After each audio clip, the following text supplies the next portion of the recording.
From the company that ruined your childhood 14 other times before, brings you This Boy in a Dress. Seriously, Disney? This is what you're going for? Man, you were so much better in Jojo Rabbit. You okay? Oh, no! It's definitely not a good time to be a Nazi. Alright, ladies and gentlemen, welcome to your spoiler alert. I am Mike with Mike W. Productions, and it's the holidays. So, today we are doing a comparison of Home Alone number 1, the original, to the new Home Sweet Home Alone. Here we go.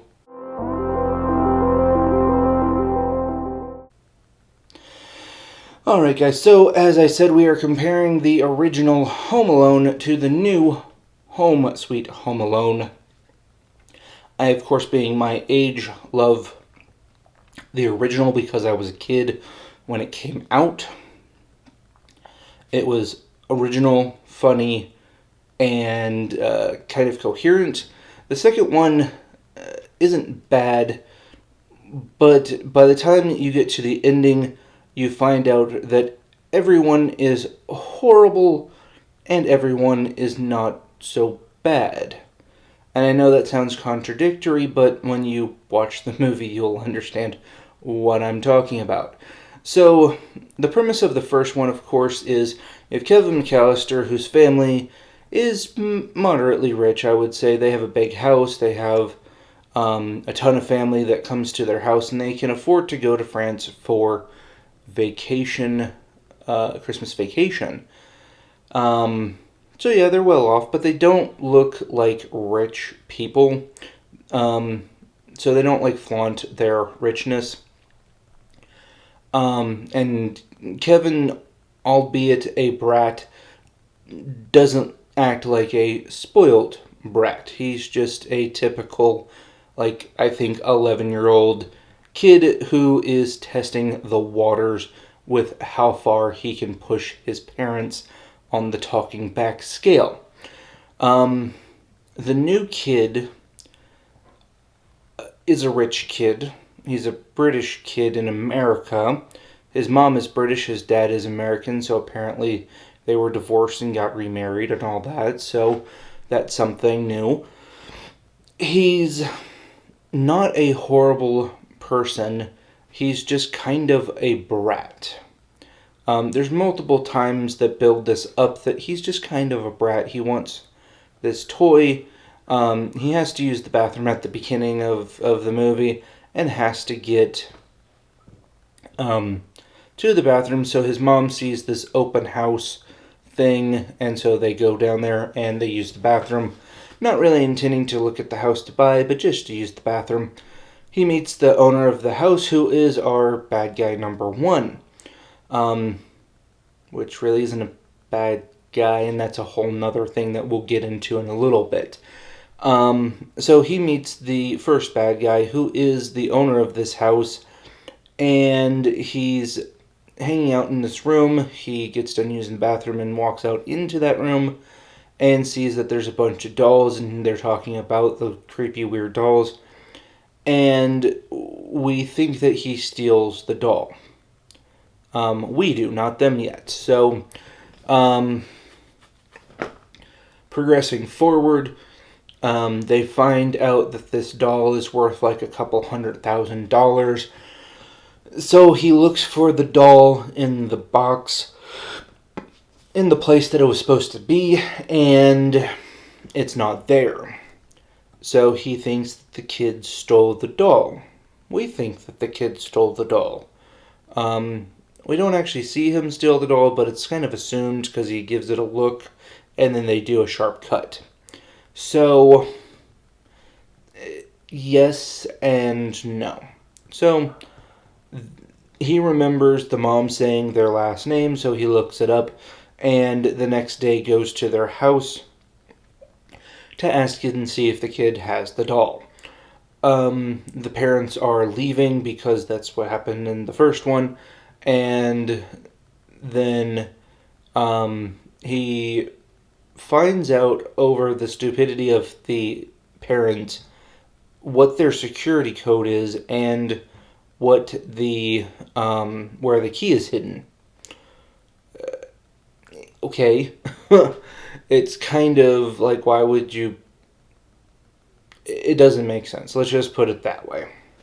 So the guy now knows where the key to your house is and your security code. You're a genius.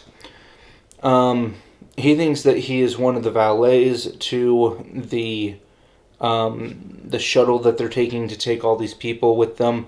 Because just like in the first one, they take a shuttle bus to the airport so they don't have to drive their cars.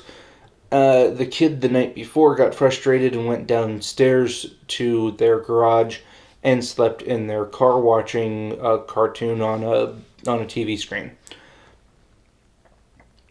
So that's how they lose him this time. They don't throw away his ticket like in the first one that most people don't realize happened.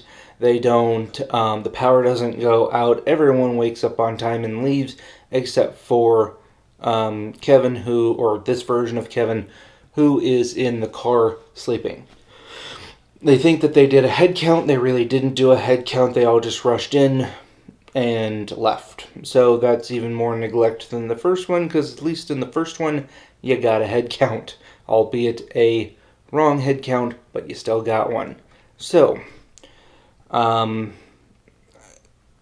this is all, again, within the first, hour of the movie. This is the hour of the movie. So, yeah, there's a lot of unnecessary build-up where the other one was like ... Okay? They had the pizza, they threw away his ticket, he got upset, had to go up to the room, that's why he wasn't woken up. Everyone got up late, so they were all frantic. Boom, boom, boom, boom, boom.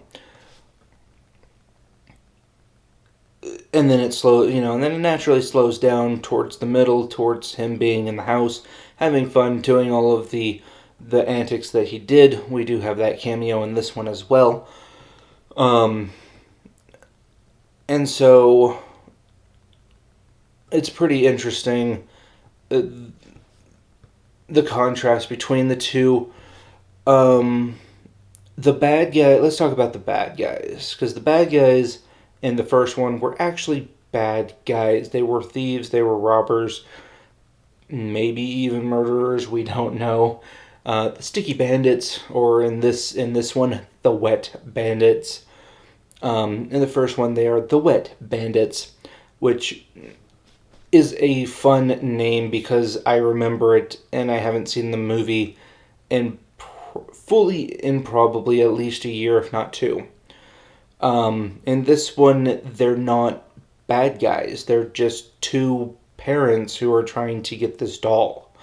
And they think that this kid stole it. So that's an issue within itself, because I do not feel bad for the bad guys getting burned and stepping on glass and paint cans to the face and all of the other blowtorch to the head, BB to the groin. I do not feel bad for them when that happens, because they are the bad guys.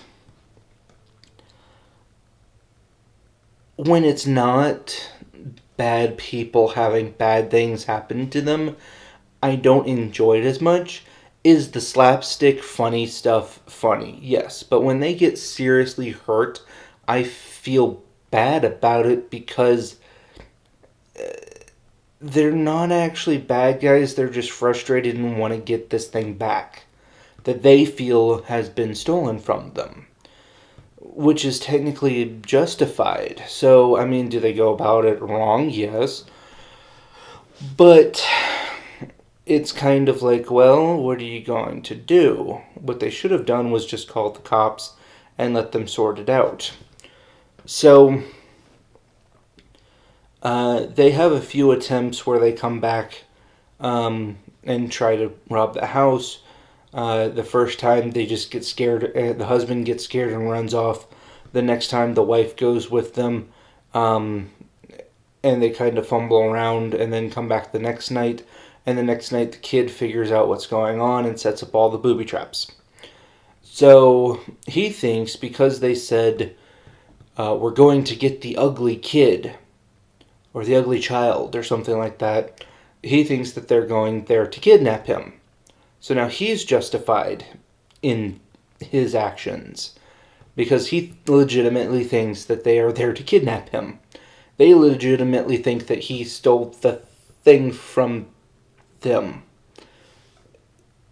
Very justified actions, very dumbly pursued, and that's kind of the point of this movie. But in the first one, it was a little more coherent because you have bad guys doing bad things and kid trying to protect himself because the police and all of the adults aren't listening to him, and he doesn't have his parents there to help him stop these people. So it's very conflicted to me. It's very, very conflicted to me how this works out. So, he does all of his booby traps. They try and get in. They get hurt a lot, almost to a point of this could be manslaughter. Murder one. This was purposeful. Like, this kid came up with these things that can kill people. And I'm not saying that the first one didn't, but I felt more justified in those actions, seeing that those people were bad guys. Like, I don't feel bad if a bad guy gets hurt and or killed. I feel bad if a good guy gets hurt and or killed. And these two people who are trying to get into his house aren't technically bad guys. They're just misinformed and misled and just kind of dumb. So, because normal adults wouldn't do that. Unless they're bad guys, they wouldn't do what they did in this movie. So, and that's the other issue. That's another issue, but I won't really go into that. It's just normal adults wouldn't do what they did. So moving on from that, the endings are a little bit different. Kevin gets the wet bandits and they get arrested. End of story. Mom comes back home and then, all is pretty much well except for the house is kind of a mess. So, and then it just kind of ends. This one, we find out that the kid did not actually steal the doll. It was his brother's little kid who found and took the doll because they came over for vacation. And then we find out that the kid thought that they were trying to kidnap him, which we knew. And so they were freaked out because they thought that they were upset because they could have went about it a little bit differently and made it where the kid didn't think that he was trying to get kidnapped. So, and then we actually find out that the kid did not actually steal the doll again. It was the brother's kid. So it's a little bit different than the first one, yeah. They take the kid, explain to him what happened. They take the kid back home, find out the brother's kid has the doll, and that's pretty much the end of the story. A year later, the mom comes and gets him, finds out that the house is a wreck. A year later, they're all having dinner, Christmas dinner or something, at the people who had the doll's house. So there's a big conflict of ideology between the two movies. There's the funness of the first one is bad guys getting bad things happening to them because they are bad guys. That's what makes this enjoyable. The pain and conflict and pain and stuff that gets thrown on these bad guys is what makes this movie enjoyable because, well, they're bad guys. They get what they deserve. This one they're just a wife and husband trying to get this doll back, and they go about it in the wrong way, yes, but they're not bad people at heart. And the kid, albeit a brat, isn't a bad kid, so he doesn't deserve what happens to him. So it's a very big conflict of interest when I'm supposed to enjoy these people getting hurt, but they're not bad guys, so why am I enjoying them beyond the slapstick stuff? Why am I enjoying them getting hurt? Like, there's no point in enjoying good people getting hurt when it's much more enjoyable to watch bad people getting hurt. But that's just my thoughts on the story. So, do I like the first one more than I like the second one? Yes, but I do appreciate that this is not just a full-on carbon copy of the first one. And that makes it, within its own realm, its own thing, and a good movie within itself. So, hey guys, Future Me here. I just wanted to say, yeah, I found out some stuff about this movie. Might be coincidence, but it's kind of annoying. There are a lot of similarities between this movie and another rip-off movie called Alone for Christmas, or, if you will, Bone Alone, which is a cheap knockoff of Home Alone with a dog. It is a super low budget. We put all of our money into getting the 2 actors in it, plus a bunch of really garbage CGI. But here's the twist on the thing. So, a couple years ago, there was a company called Asylum, and they made a movie called Bone Alone or Christmas Alone, depending on which version you're looking for. It could be either one. It's a low-budget indie film.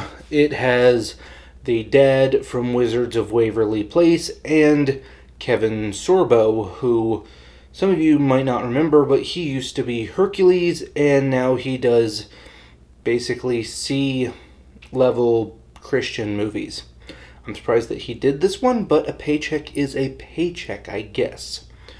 So this is basically a direct rip-off of the first movie, which is kind of ironic because I noticed a lot of things from the rip-off movie in the actual new movie, which is kind of funny.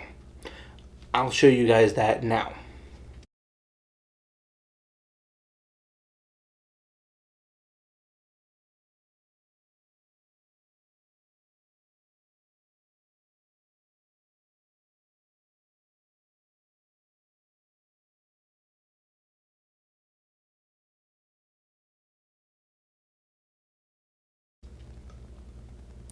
Okay, with those being seen, I have to change my mind on this movie. I was going to give it a no harm, no foul pass. Now it's just a horrible movie. Straight out, just horrible. It was bad, but no foul, no harm.